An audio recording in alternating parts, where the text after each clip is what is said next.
ثم فلنعلم يقينا أن كل شيء بقضاء وأن كل شيء بقدر. لما الهلع ولما الفزع ولما الخوف يا إخواني وأخواتي يا أهل الإيمان؟ إن قدر الله الموت على أحد منا ورب الكعبة سيموت ولو على فراشه، ولو على فراشه، ولو عقموا فراشه وحجرته وبيته، بل وكل نفس من أنفاس حياته. فإذا جاء أجلهم لا يستأخرون ساعة ولا يستقدمون. لما الهلع؟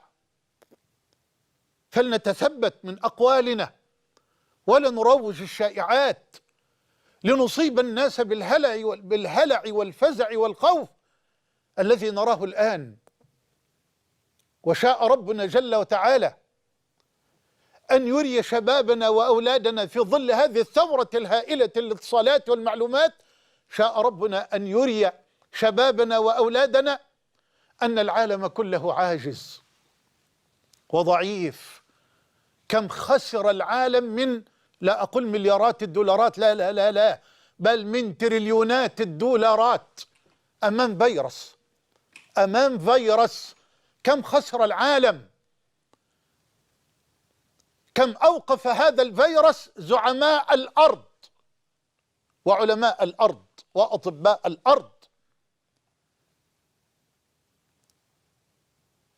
لأن الناس، واسمحوا لي أن أقولها، لأن الناس في الأرض في ظل السنوات الماضية قد صاروا على يقين مطلق أنهم أصبحوا قادرين على الأرض، يفعلون بها ما يشاءون في الوقت الذي يشاءون بالكيفية التي يشاءون. فشاء الملك أن يقول لهم: لا تملك دولة مهما كانت قوتها وعظمتها وعلمها واقتصادها، لا تملك قوة مهما كان علمها، لا تملك قوة ولا دولة على وجه الأرض أن تدفع عن نفسها ضرا أو ضرا أو سوءا أراده من يقول للشيء كن فيكون. وإذا أراد الله بقوم سوءا فلا مرد له من الله وما لهم من دونه من وال. مش هيقدر.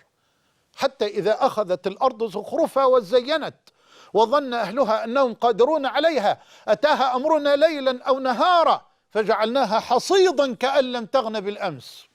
خلاص انتهت الدنيا كلها.